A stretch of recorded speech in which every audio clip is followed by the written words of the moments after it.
everyone. I'm Jasmine White. And I'm Jonathan Calixto. Welcome to my show, Fund Your Dreams, where honestly, I get to hang out with some of my good friends who are doing big things in their industry.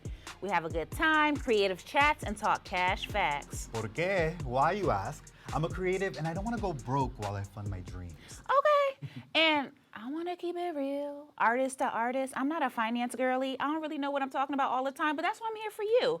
We're simply here to get the info you need to turn passion into paychecks. While spilling all the latest industry tea, of course. Because we be knowing. All right. Okay, Jonathan, 2 words. Influencer, Olympics. What comes to mind? Okay, I think about Coachella. I think about the creative to brand connection. But how are these creatives even making money? And more than that, like, how do these festivals make money?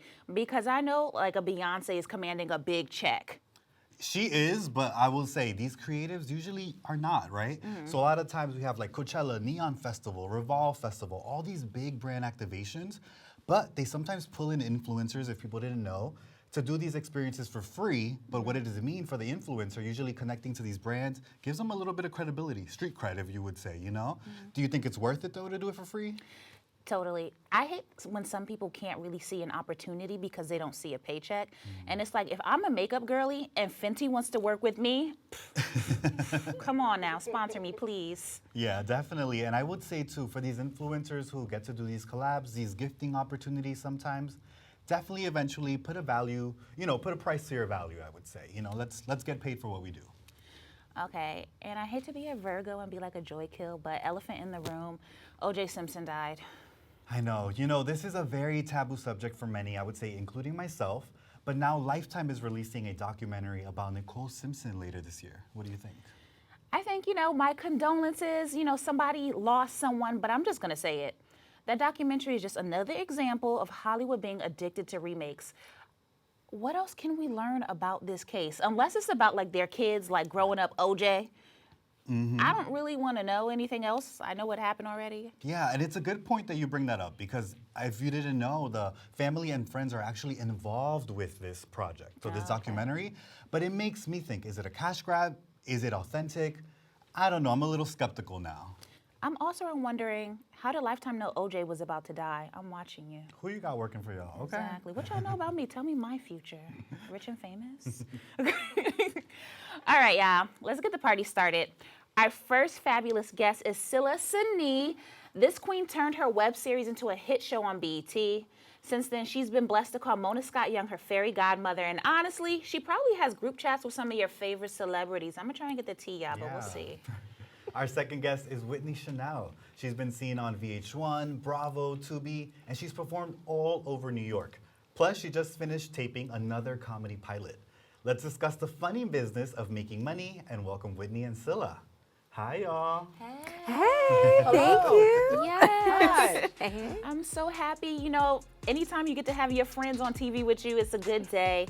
So I want to do a big thank you to Whitney and Cylla for blessing our brand new stage.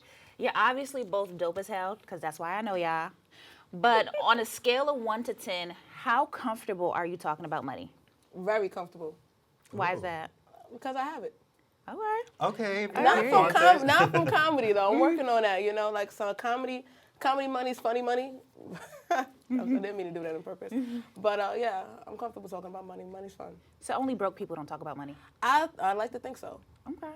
That's what Rich Dad Poor Dad said. No, I didn't say that. Yeah. Okay, But so is it something that takes time too? Because I feel like, when we say that, even like broke people don't talk about money, I would say when you start off as a creative, sometimes you're broke, right? Yes. And it waits for funding. Were you always comfortable talking about money, or did it take some time? I would say I was always comfortable talking about money because the family that I grew up in, everyone was talking about it. When I mentioned Rich Dad Poor Dad, there is a part of that book where they talk about like people that have money, they talk about money. That way you be able to negotiate contracts. A lot of people, they don't want to tell someone how much they make because, there's none of your business. But quite honestly, if I was to share how much I make for this field, then you'll know how to gauge when you go into, talk about a contract. And a lot of times people get robbed because they don't know their value. So you be able to have to talk to people that you take a liking to and, see how much they're worth. Yeah, important combo to have. How about you, Cylla? How do you feel? Totally. I love talking about money. I do. I enjoy talking about it. I think it's important, especially as a producer. We're always the money people. We're the ones that are going out and finding the investors.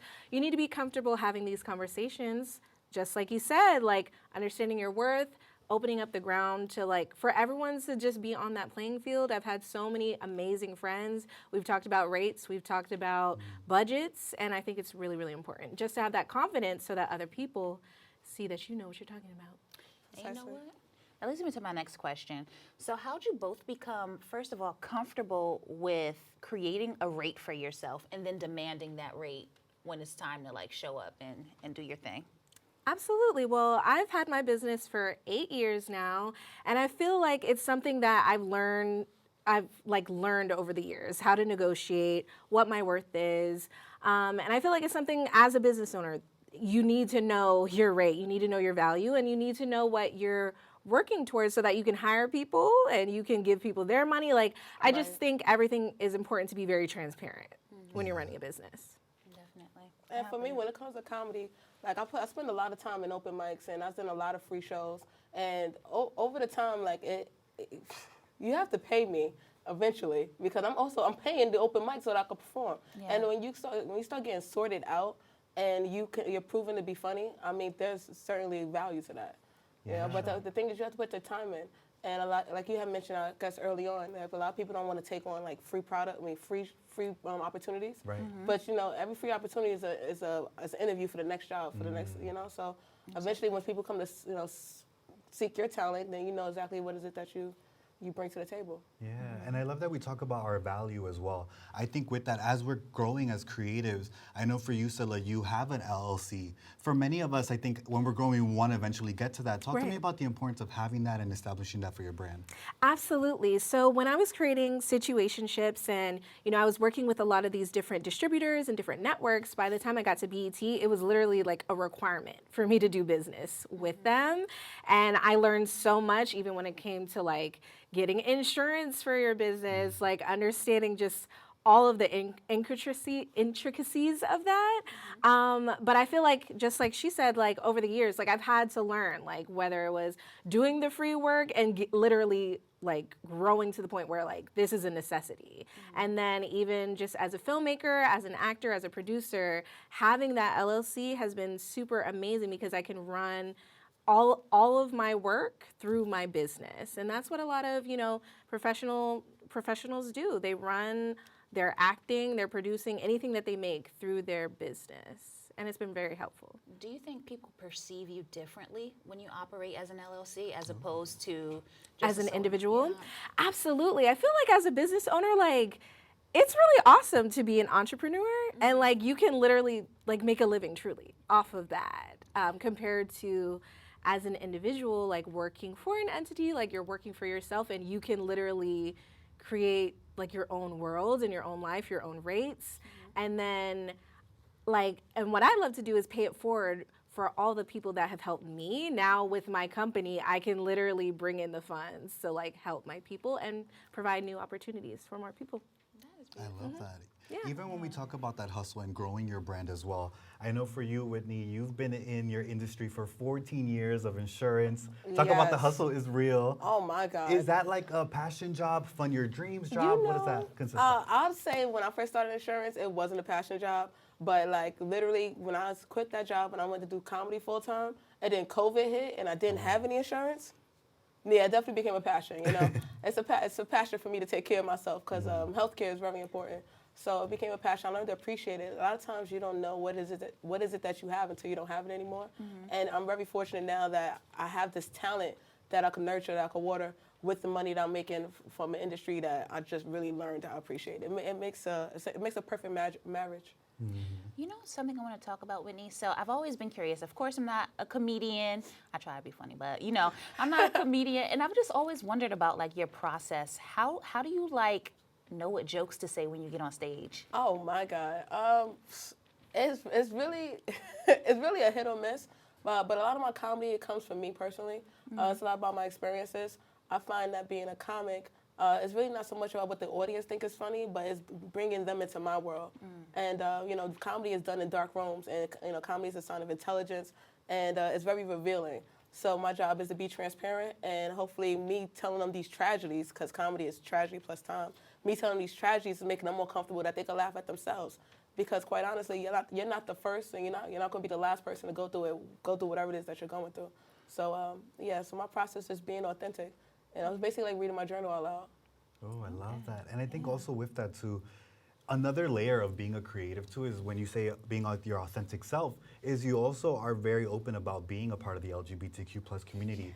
Was that ever an obstacle with funding your dreams, being a creative, chasing that hustle? No, actually, I find that like it doesn't matter nowadays whether you're black, white, yellow. If you're gay, you are winning. Okay. Say that again for the people in the back. If you are gay, you are winning. So, I'm very fortunate to be a part of this community. But I will say that my first time ever getting booed was by the gay community. So, I don't know. Like, I don't know how gay am I? Am I gay enough? But it's a fortunate experience. Awesome. I love that. And thank you for being honest about your experience, too. I feel like that's something that definitely a lot of people connect with. So. Yeah, I try. But you know what, Cylla, I've always been curious, like, what had to happen for you to fully chase your dreams? Because to go out and self-produce, that's taking a big chance on yourself. Absolutely. I feel like I had very early on learned that if I don't believe in myself, then who will? So I had to become like my own biggest fan and just have that faith. That faith and understanding, and I had an amazing community in New York. Like, I've grown up between the North and the South like my whole life, and just being here at that crucial time when I was like super inspired, by the Issas and the Black and Sexies of the world, I was like, you know what? I have an idea, I have a story, and I felt like creating and content creation, like that was it. And I didn't have, I didn't major in film, I didn't, have all the tools or the resources, but I was creative, I came up with solutions and I banded together with some amazing people and we made it happen. And we just believed that it was possible. Yeah. We did. Yeah, with the process too of creating, I'm sure there's a lot of projects that you work on that sometimes don't even see the light of day. How do you deal with rejection sometimes? I feel like that is like the nature of the industry that we're in. So I had to, especially as an actor, like I had to learn to just embrace that and not like let it deter me, but just kind of grow from those experiences. Like you have to fail eventually to succeed. I think the biggest thing is as long as you never quit, you will get there. So that's kind of like the mindset that I'd had to have. Yes, girl, thank you for receiving that because it's a grind out here. It is. You know what? So actually, Whitney has produced shows as well as a comedian. Yes. So I feel like that's a completely different world. What goes into that? Oh my God, producing shows. Producing shows, it's an opportunity for me to bring the community to me. Because oftentimes as a comic, you're going room to room, working out your material. And you gain fans, you gain from friends. And like you want to create opportunities for your friends as well. You don't want to be the person who just keep taking. So producing a show is a way to give back to the community and also like connect. Like I may know you and I may know this person, but you guys don't know each other. And I think you guys would be great together. So producing a show and showcasing our talents, it's I do it for the people. Important key. If you want to be connected, come to Whitney's show. She connecting folks out here. I know we're dating stuff in New York. I'm connecting people. Love is to be made. Yes. Now, of course, also, I wonder for you two, obviously being creators, hustling, how do you fund your dreams? What would you say? Well, producing shows definitely funds dreams. You sell tickets, but you don't most definitely have to sell the tickets so that you can actually support the artist that you're booking. Me being a part of the grind day in, day out for about 8+ years, I know what it's like to perform for free. And when I produce a show, like I want to be the one to say, hey, you don't have to do this for free. And you also want to give them an opportunity for them to make money as well, because what you can do is you can hire one of the comics to perform, but also they can get a percentage for what they make for the tickets. And oftentimes, a lot of producers, they do this thing called bringer shows. And the return is they will have like casting agents there, so it's a lot to discuss. Yeah. You know what I love about that? Because both of you, all of us on this stage, we've been in positions where we kind of hire our friends and put them on. You should be the one to put your friend on first. Definitely. I think that's important. Yeah. How about for you, Cylla? How do you find it that you can fund your dreams, obviously, while chasing them and producing all these shows as well? Totally. I find myself doing like a variety of different things to fund my dreams. You know, you got to do 7 things to be a millionaire. So I got 7, we got to have 7 streams. I'm definitely looking more into investors and venture capitalism, Nice. All of that. And just kind of like pushing it forward. Like, how can I expand this and get enough money so that like my production company can, employ people at a salary level, and then we work through them and together to get more new business and then make more shows and then just make it consistent. So I feel like, I've also been doing different certificates, in entrepreneurship and just kind of learning as much about the business as I can, and especially on the money side to expand. So yeah. Ooh, I love that. Cylla, thank you so much for coming through. Like, you're always a light. We're going to go to break, and then we'll be back and play a game with Whitney. But I hope that you all stay in contact with Cylla. All of her information is at the bottom of the screen because she's dope. So figure out how to work with her. Yep. So we're going to keep talking after the show for sure. But for now, let's go to break.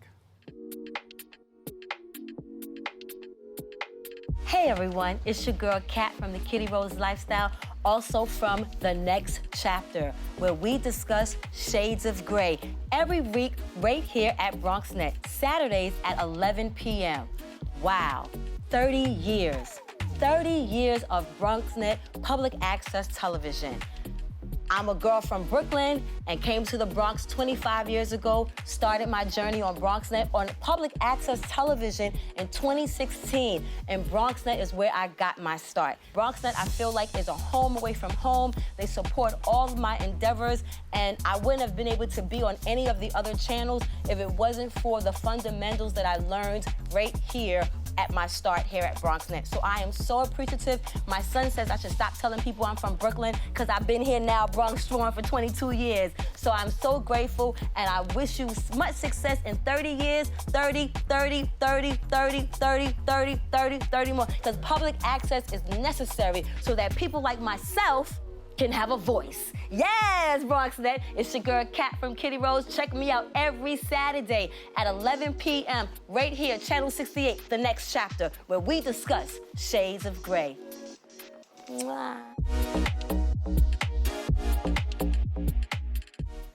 Welcome back. Ooh, it's game time. And today we're playing the Say Anything game. Whitney, Yes. you'll be wearing these noise-canceling headphones just for you, and you'll have to try and guess the phrases that Jonathan and I will be reading aloud. Each round is about 30 seconds, and if you win, you'll get this little money crown. Not that you don't already have your beautiful crown on, but, That's a little gay, but I like it. Wear it for your next show. There you go.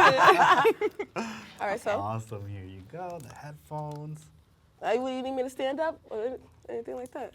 No, you're good there. I mean, are you more comfortable here? Or... Oh, these are she already nice. can't hear us. Okay. and look, they've never been worn, so can you hear some music? Wait, how the game go? Wait, did you tell me again? So I'm gonna read out some words to you, and you're gonna see if you can make out what I'm saying to you. Oh, all right, cool. Okay. Okay, and you have 30 seconds.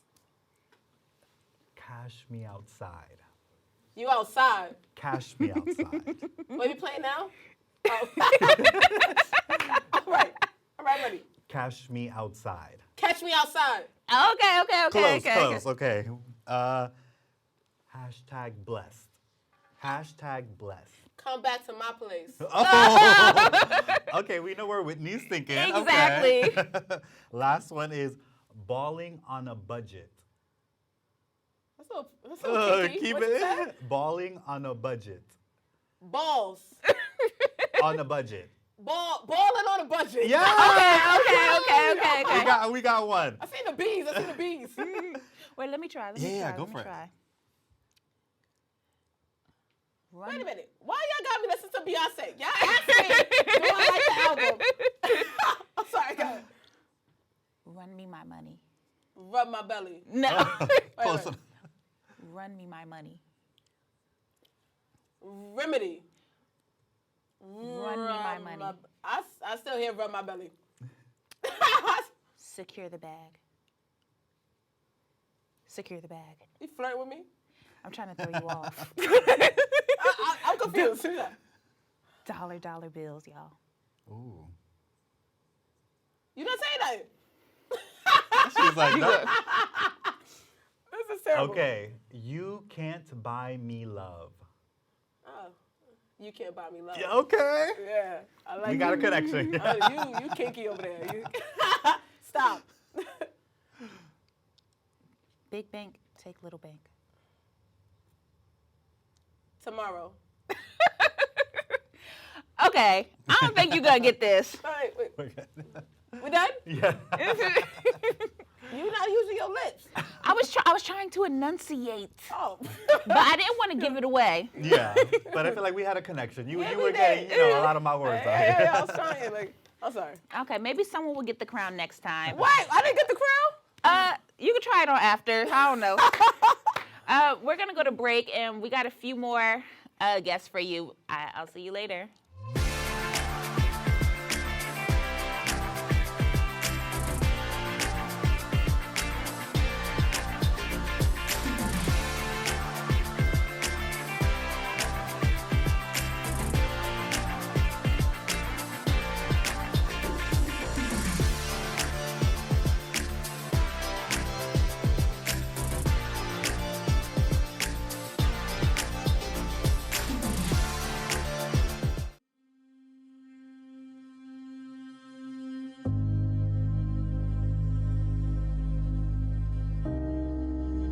Only 57% of New York City high school students are college ready by their senior year.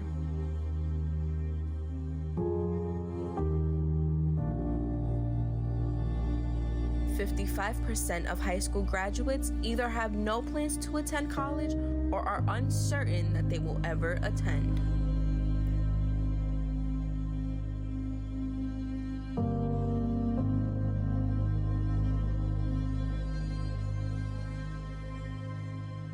"34% of young adults don't go to college because they can't afford it.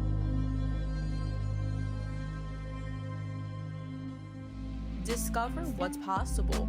BronxNet's education programs, internships, and opportunities help engage and inspire Bronx youth and beyond to pursue their passions. Be a part of the BronxNet family. Whether you're interested in our shows, joining a class, or donating to support our mission, visit BronxNet.org to learn more. We're back, and now this segment is called 10 Minutes of Game, where an expert teaches us how to turn creativity into currency. Today, we're talking about real estate. This next guest has a long resume. Olevia Mitchell owns several rental properties throughout the U.S. She runs a 6-figure property management group. She's a certified ADU specialist, OSHA certified, and a technology strategist. And okay, I'm out of breath just reading that. Let's welcome Olevia Mitchell. Hello, happy to be here.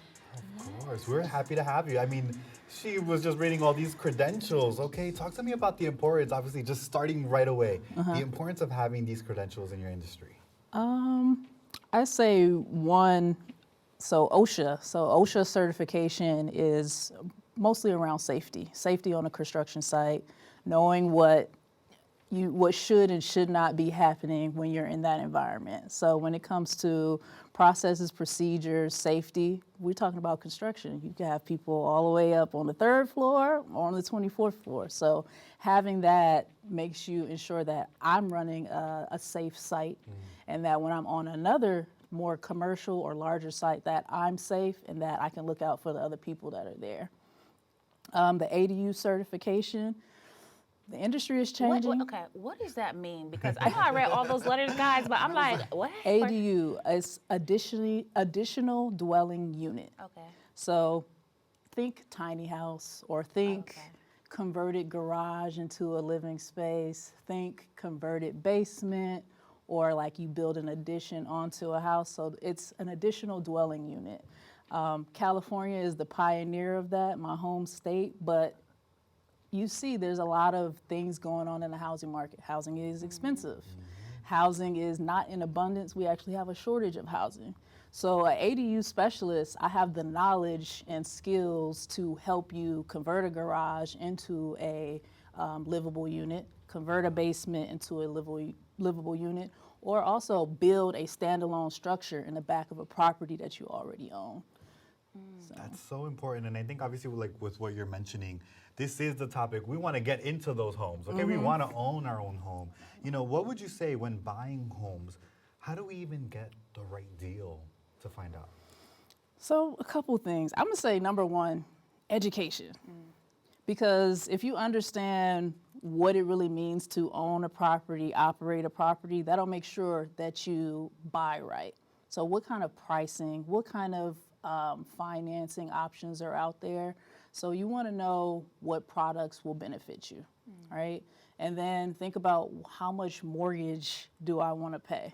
I don't want to pay a $5,000 mortgage. None of the mortgages that I have are $5,000. They're all below that.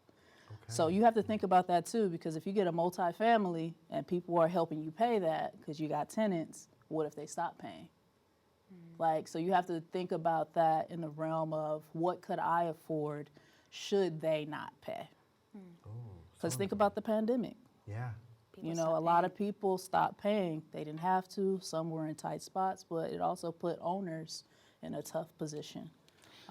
What do you say? So, like you mentioned, tenants could just decide to stop paying, right? So, how do you know, like, it's a good choice for you? Because it seems like there's a lot of risk involved. So there is a lot of risk, but I think it's a combination of being prepared for those things and put as much protections for yourself as you can. And also understanding the laws and rights of tenants and landlords in your state. So you hear this landlord-tenant friendly state. So is your state a landlord-friendly state or a tenant-friendly state? New York is a tenant-friendly state, so it takes a lot longer to evict someone if they're not paying. You know, so it depends. So that's one thing. Know whether you're in a landlord or tenant state. Two, there's guarantors insurance. Okay. So should someone stop paying, you basically are getting insurance on that lease. So when you get occupancy back, or occupancy of that unit back, they'll then pay you out what that person stopped paying. So there are different protections that you can put in place, but there's also setting aside reserves. So you have to it's a very adult decision to, buy property. Adulting. You know, and adulting can happen at any age, but you need to know how you can protect yourself. So just thinking about, for you, which protections do I want to put in place when I acquire this property? Yeah, when you also think about obviously acquiring property, I think for a lot of creatives or freelancers, like it can seem such a far journey. I'm a creative. Do you think, what are the first things I should know before I even purchase a home, or am I even qualified to buy a home? What are the first things to look out for? So I would say number one, still back to education, right? So as a creative, right, most industries probably don't pay us what we, deserve to be paid. And the creative industry is very volatile. So first thing is like, what low or no down payment programs are out there for me as a creative that I can leverage to become an owner? I'll give you two, FHA and NACA. NACA is no money down, no closing costs, pretty much. Basically, they're going to help you buy that house with no money down, no closing costs, no down payment. It doesn't get any better than that. Then they also have one of the lowest interest rates in the country. So that's a good program if you don't have the startup capital necessarily, but you do have income.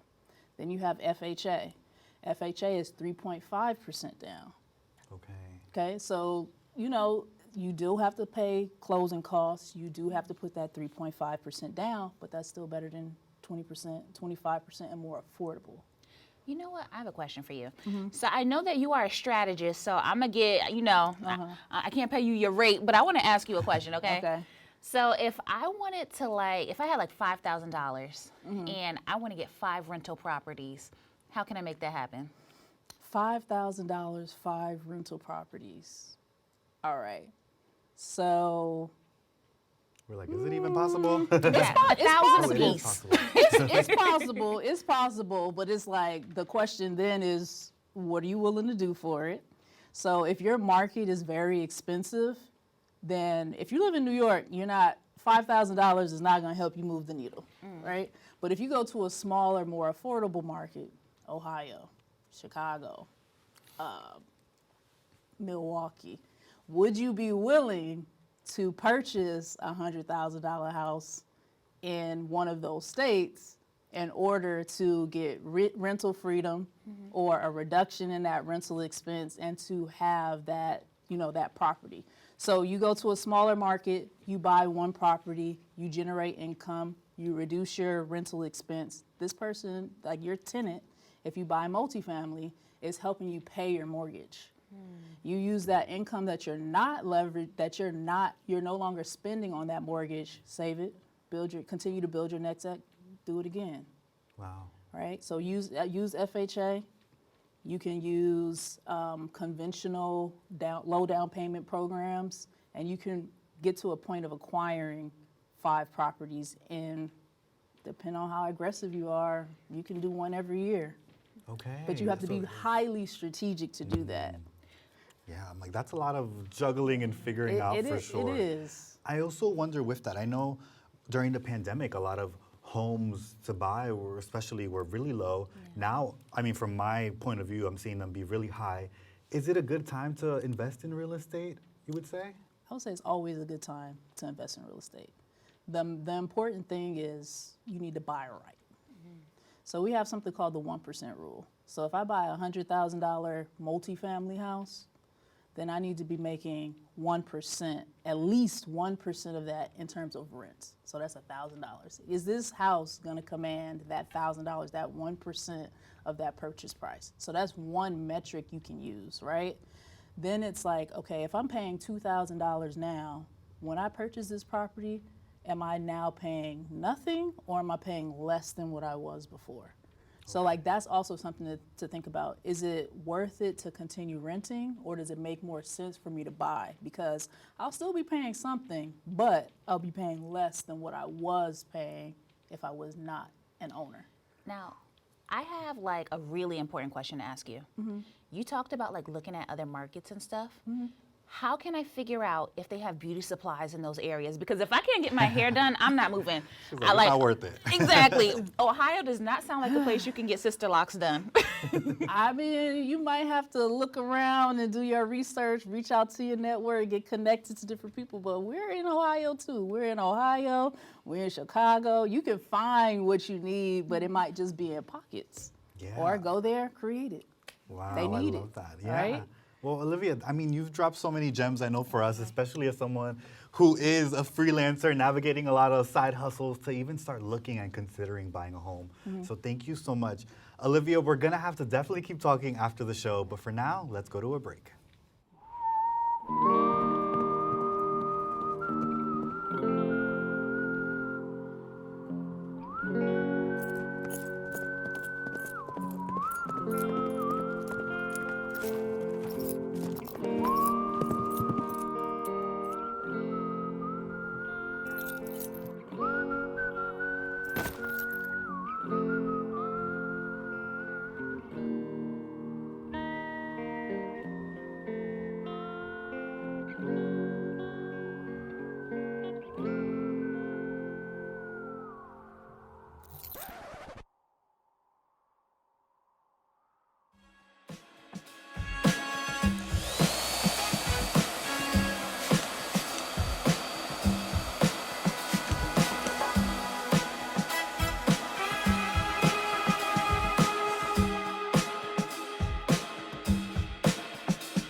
The ability to have my show during this time is helpful because I can stay connected with my friends, still interview people, and share my content.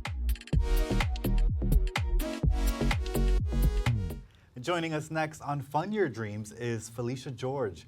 You may have recently seen her on Netflix's Rhythm and Flow. Or if you're local to NYC, maybe you've been to one of her shows. Let's welcome Felisha George. Yay. Hi. So Felisha, the first time we met, way before Netflix, yeah, I knew her. You were rapping for your life. So let's Yes. talk about it. Yes. I have been rapping since maybe 3 or 4. My siblings used to literally make me rap and freestyle for my parents so we could get McDonald's and stuff when we would be in the car going home. So I've been rapping for a very, very long time. Wait, what's the freestyle for a Happy Meal? I don't remember. We got to ask little Felisha because she used to rap for her life. I'm sure there's some videos out there. Right, there's got to be. I don't eat McDonald's no more, but if I did, I would definitely have that freestyle on deck for y'all. Yes. Yeah. But it's been a long time, so to see everything blossom has been like super beautiful. Yeah, and I know you say you fell in love with rap here in the South Bronx. Why is that? Yeah, so my mom's side is from the South Bronx. And my cousin used to do freestyle battles in the project gardens at my grandma's projects. And they used to have to drag me along because they would lie and say they was going to the store. And my grandmother would be like, oh, okay, y'all can go to the store as long as Felisha is going with y'all because I was the baby. So it's like, oh, Felisha got to go with y'all. So I would just be in the midst of these freestyle battles like, wow, like these people have so much passion. And like the way they're putting words together, it intrigued me a lot. So that's what got me started rapping. I love that. Yeah. And then came the Happy Meals and you were like, Yeah, okay, I got and then it. I was like, I think y'all using me, but it's okay. All right, so, we're here to talk about money. Yes. So on a scale of 1 to 10, how comfortable are you talking about money? I would say a 10. I feel like money is something, for me, that it's a man-made thing, so I feel like it's something that I'm easy to talk about. Because, I also feel like funds for me is a community thing as well. And it's like who you know is just as important as much as how much money that you have. Talk about that. I love that too, Yeah. especially because I think a lot of us, when we are creatives or starting off in our hustle, we're like, we need that paycheck, we need to get that, income in. But you're also saying networking is so key as well. Yeah, I feel like networking might be the most important form of currency, especially in like music and in arts. Being able to have community and someone that you can go to, like, I need to make this happen. And they're like, oh, well, I'm great at this, so I can do this for you and we can barter and you can do this for me. And then it's like, instead of like thinking, oh my God, how am I gonna save up $1,000 to do something? It's like, my best friend got a camera, my other best friend has the mic, we're gonna do what we do and make it happen. Love that. What's your favorite part about being a rapper? My favorite part about being a rapper, I would say, is creating worlds and like telling stories. I feel like I love being a storyteller. I love writing about my life. I love writing about other people's lives. I love just people in general. I'm such a people person that it's like I feel like rapping helps me meet more people and it helps me be in more spaces and it helps me, be the person that I want to be. So, yeah. Yeah, and I mean, when you say even brings you to spaces, you were on Netflix. That's such a huge platform at that. Yeah. What would you say are some of the challenges, though, that did come with having that big platform? I would say imposter syndrome is like a very big thing because you get to these big spaces and you're like, whew, do I deserve to be here? Like, am I good enough to be here? And with Rhythm and Flow, I got on there based off of my Instagram freestyles. I had not had a song out, I hadn't dropped anything, so for me it was like, I'm here with these artists who have albums out, and I'm sitting here like, yeah, here go this 45-second clip of me on Instagram that y'all can watch, but it's like, it just goes to show that everybody's journey is different, and to not compare yours to someone else's. Those are bars right there. Yeah, right, I'm like, got your hello. back. Let's just add a beat to it and we're Yes. good. How did you battle imposter syndrome with that? Honestly, I feel like it's something as an artist that is a constant battle. But in that space, for me, it was like just tapping in with myself and like calling home to my family and just remembering like, my journey is different and it's not going to look like anyone else's. And if I don't honor my own journey and have grace for myself and for what that looks like, then I can't expect for people to support me or to want to listen to my music or to, want to show up for anything. So it's like I have to show up for myself first and believe in that. And I have like a question. This is, I don't know, because I love learning about what other artists do and what they think about things. So what do you think about rap beef, or are you vegetarian to the beef? Because right now things are going on with Drake and... I love rap beef. Like I said, I grew up around rap battling, and so it's like I feel like it's also a part of hip hop. It's also a part of like hashing out differences. Because instead of like, okay, we're gonna fight, it's like, no, we're gonna rap. I'm gonna sit down and I'm gonna write what I feel, and then I'm gonna tell you about it, and then everybody else could decide who won. And I feel like that it's such a safer way for our community to express themselves and to get things off of their chest. Like writing it out, it's like they don't even know they journaling. Y'all journaling when y'all writing these rap beefs. So it's like, I love that. I love rap beef. I'm here for it. And sharing their feelings with each other. Yeah, and sharing, they don't even know they out here sharing feelings, getting personal about how they feel. It's like, yeah, I want to hear more. Yeah, I feel like it's also a little bit of tough love, right? We Yeah. also have, wasn't it just J. Cole who came out on one of his concerts and showed love to a beef that he had before, but he was kind of like, you know, now it's all love. So I feel like eventually you're just, you know, giving your respects to someone else. It's just, you know, tough love. We're battling it out here, but it's all in the same industry and for the same career and craft. Right. So Right. I like it. Yeah. I'm here for it. Exactly. And then, you know, speaking of like some like more commercially successful artists, what does success look like for you? Success for me looks like having a big community. You know, it looks like having people to support me and me having people to support, and being able to pour into my community wherever I am, you know, wherever I'm traveling, wherever I'm performing, just making sure that there is that connection. And there is, even if there's only one person, you know, that I'm able to touch in a room, I feel like as long as I'm able to do that, I feel like I'm doing what I'm supposed to do.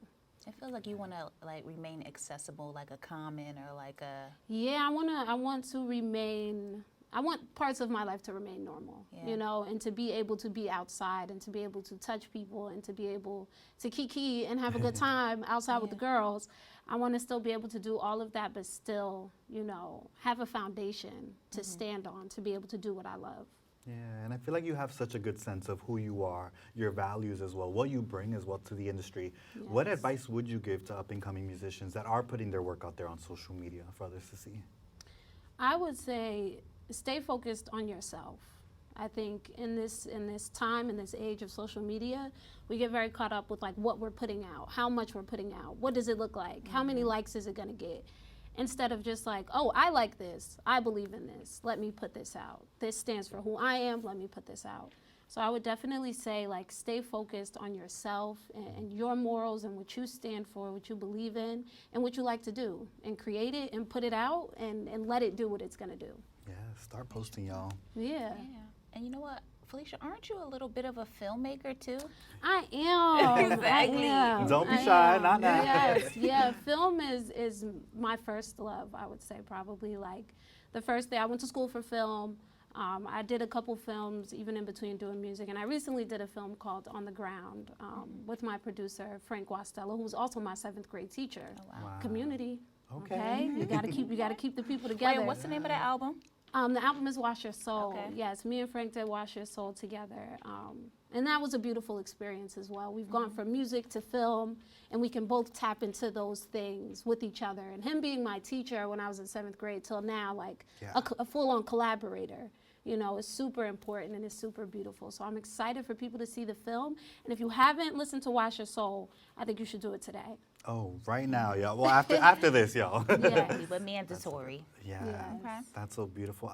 How was that too, to kind of reunite, full circle moment, work with your 7th grade teacher now as a collaborator? That was amazing. I feel like his first year teaching was the first year that I had him. And so he would come in and like play his beats, and I'd be like, Mr. Guastella, who made this? And he was like, I made this. And I'm like, okay. And then I saw that he was working with people like Raekwon and Busta Rhymes and all these like hip hop legends, hip hop icons that I look up to. And so once I graduated, he hit me like, yeah, Felisha, we got work to do. And that was even a big deal for me, because it's like I was his student while he was already working with, you know, these major people. So for him to reach back to me, it's like, yeah, I want to continue to reach out as well. Oh, I love that. Yeah. I'm just so inspired by our conversation right now. Yeah, I just gotta say, like, forget the cue cards. This is such a dope conversation. But I do think it's time for a little scenario. Would you say, Jasmine? I think so. Yeah. I like the sound of that. Okay, so with that, our producers are going to let us know and are letting us know right now in our ear that a viewer needs some advice. So if you are up for Felisha, we're calling this segment, Let's Keep It on the Hush Hush. Ooh. Okay, so the note reads, I'm 19 and seriously considering dropping out of college to pursue music full time. I've saved a few $1,000s and I'm ready to invest all of it into my music. But my parents want me to finish college as a plan B. I feel like if I have a full plan B, I'm not fully committed to plan A, which is my music career. What should I do? Signed, Kanye dropped out too. I like that. So I'm going to say I dropped out too. Oh. Yeah, I dropped out too to pursue music. Okay. I was going to school in San Francisco, and it was great. There was nothing wrong with school. I actually loved it. I was doing great. I had wonderful friends, but it was like I knew what I wanted to do, and I knew it was music. And I also had this fear of like, my parents helped me get into school. They did everything that they could for me to go to school. So now it's like, in the back of my mind, I had like, if I drop out, I don't want to let anyone down, but it's also like, you are the only person in your body. No one else is going to live your life. So at the end of the day, I feel like following your dreams is the most important thing that you can do. And so I would suggest if you feel like music is what you want to do, then really sit on that and make a plan. Make a concrete plan that you can commit to and do that. I wouldn't say just drop out and go willy-nilly, but I will say, if you have a plan and you have a goal and you know what you want to do and you believe in that, then you do it. And especially if you have the means to, if you got the little leftover funds from school, I would say definitely invest in yourself. No one will invest in you if you don't. So invest in yourself, invest in your dreams. Yeah. You know what? I'm going to agree with you. I would say the only thing about college is that while you're there, get those connections. Yes. On your way out the door, figure out who are going to be like the next CEOs and execs and lawyers. And honestly, exchange numbers, because then you can come back and call in some favors. Like, remember we were on campus together? Right. Because then ultimately, you think I really remember who graduated or not? I don't care. We went to the same Right, school. we went to the same place. We was were all in the there same together. student org. We went to the Right. same party together. Right. Yeah, I also don't think it's a bad thing to have a plan A, plan B, plan C. Yeah. But I think as long as you align it with what you want to do, it has to be intentional, right? So if Yes. music is your goal, then let's have a plan B, C for music, you know? So I don't think it hurts. What do you think about that part? I would agree. I would even say like setting yourself up before you even drop out. If that is something that you want to do, then what are the steps that you take before making that decision? And just being clear and intentional on that. Because it's like if you're in school now, make some music. Set a goal for yourself. Like, okay, I will leave this school if I do this. If I create this album, if I create this project, if I create my team, if I know who I'm going to lean on. It's like give yourself some steps before you make any decisions. Yeah, and maybe the plan is to go to music school, Yeah. and get your degree in that. You could be a producer now with a degree, just in case, again, as a plan C, if anything, for if music doesn't work out, but I'm sure it'll also strengthen your skill at that. Yes. And honestly, I don't know how this sounds, if this sounds weird, but if you're even local to like a college, I would work with the students there. You don't have to enroll to get the Yeah. benefits of being around a school. True. And get those students to let you into some of those buildings and all that expensive equipment they have up there on campus. Yep. To that meal plan? Exactly. Get your Crafty. plate.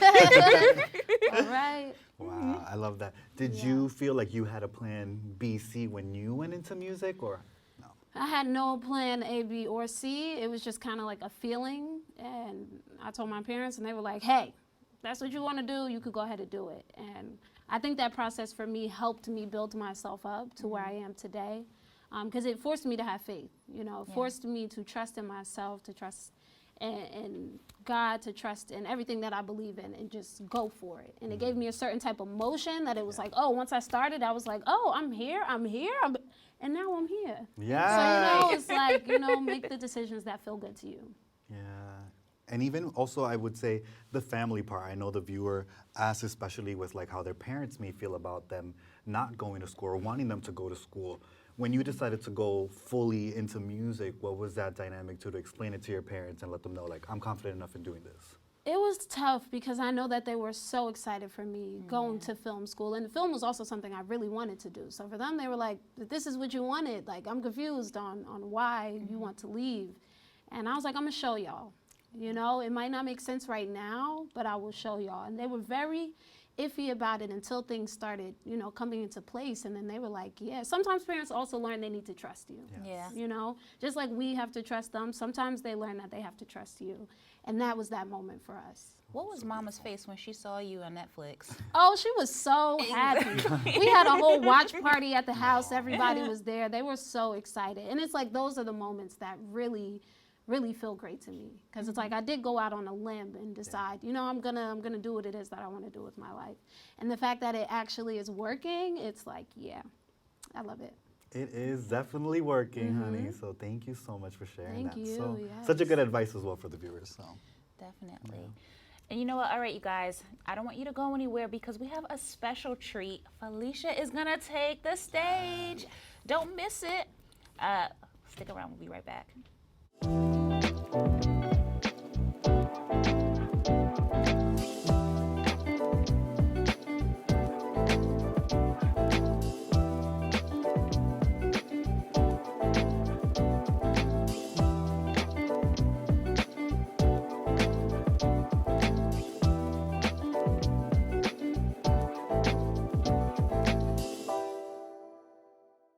.7% of Bronxites currently experience food insecurity. Meanwhile, instead of these nice, colorful foods, this is the best food that they have access to. If this sounds like you, there are a bunch of resources to get healthy food for free or cheap. If you want to help, you might consider donating or volunteering in one of these places. Community fridges like this one are all over the city, and allow New Yorkers to conveniently donate extra food to people who might need it. Go to this link and find your nearest one. Food banks and pop-up events like these provide millions of healthy meals to families in need. These organizations are distributing meals to Bronxites as we speak, and are always accepting donations and volunteers.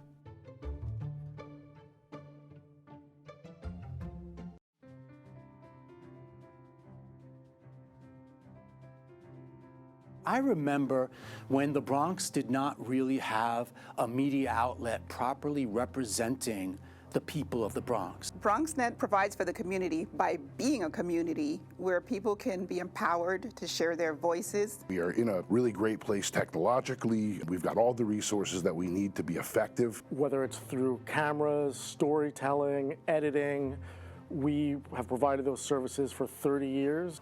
BronxNet's mission is to be a voice for the community. To educate, to inform, and to inspire. And you can be a part of it. We've built studios for you.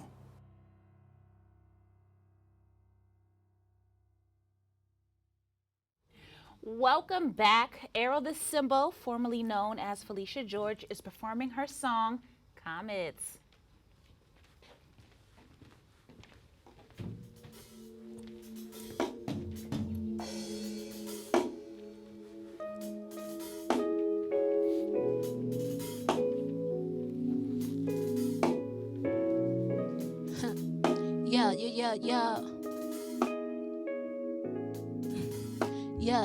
Yeah. Look, getting hard for me to face it. Even sitting with myself for like too big of an occasion. And shit, we could be celebrating all this time that I've been patient. I see and I am the prayer that I was praying, and I'll say it. I'm not ahead of my time, I am the presence of my past. But we surpass when I rise, I am a spirit with a body and eyes. And everything that come behind me just gon' get me in line. I figure time is of the essence, so I count my blessings. Lead it past the past, just accept the lessons. I am every thought they ever manifested. I am living proof that life can give you blessings, even if they blurring out your adolescence. I seen it as a young, they gon' pull up when we come. What's the fun when we black and we young? I know that as a fact, they get packed when we yawn. I'm in the back of the yard with my tribe, and yeah, we up. And we be dancing when we jam, and we could do that from the night into the sun.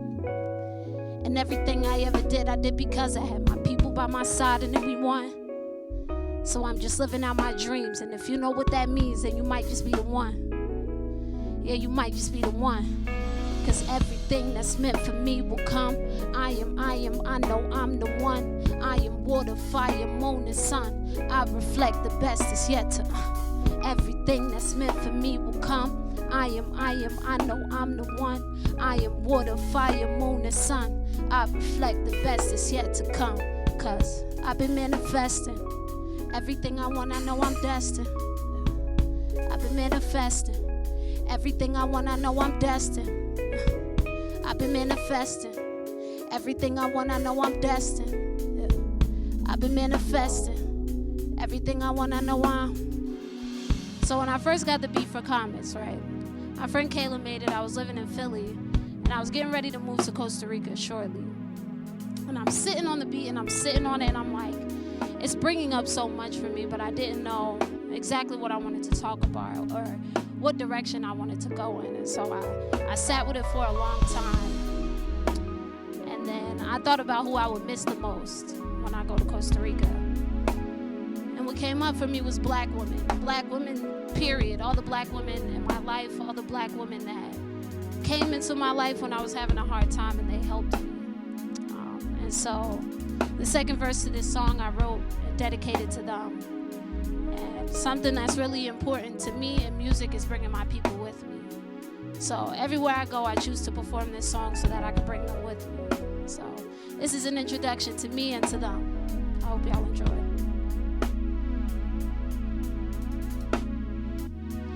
Yeah, look, all that I done prayed for, I'm living it out. But yet I'm living in doubt. Somebody tell me why it's hard to see yourself and trying to figure it out. Back when Shandy became family, to see in myself, and me believe in myself, a key to my wealth. Every door that come before me, I exceeded and well. The angels who surrounded me were keeping me held. Back when Tucker held my cover, kept me comfort in my slumber. I look up to her way more than probably any other. She was closer than a sister, felt she saw through all the fluff and any buffer I put on myself to shield me when I suffered. Discovered I was gifted through the eyes of Tiana. Taught me life too powerful to soak in my problems. I shine brighter than comets. Stars are just the power of us knowing one another. We were destined, I'm honored. Without college, I would never know my means. San Francisco living out my California dream. Dropping out to jumping into every hoop I seen. And even when I missed the mark, I fell straight into what I needed. I had to see it. But believe me, I ain't do it all alone. Late nights with Shaquilla, she would tell me that I'm chosen. Everything I ever wanted would eventually unfold. Should've seen it on your own when I met up with Sabrina, said she needed me to feature on some deep shit. Handed me a mic, said it's important that I speak my shit. I took it back to Underhill and sat under the bleachers. Sunset drifting on the beat, and I received the very thing that made me open up my frame the way I was. Back when me and Dominique was chilling in the Bronx, and thinking back to when we met up outside looking for the plug. Like who thought we would be here, do this, or make it this far. Took a lot to find the faith in my art. Took a lot to leave the nest just to reset and follow what's in my heart. Lost it all to find the end was my start, and everyone had a part. If I'm honest, I won't stop till I'm done. Just living out my dreams, so if you know what that means, then you might just be the one. Yeah, you might just be the one. So like we said, I go by Arrow the Symbol, formerly known as Felisha George. And this is my song, Comets. I hope y'all enjoyed it. Thank you.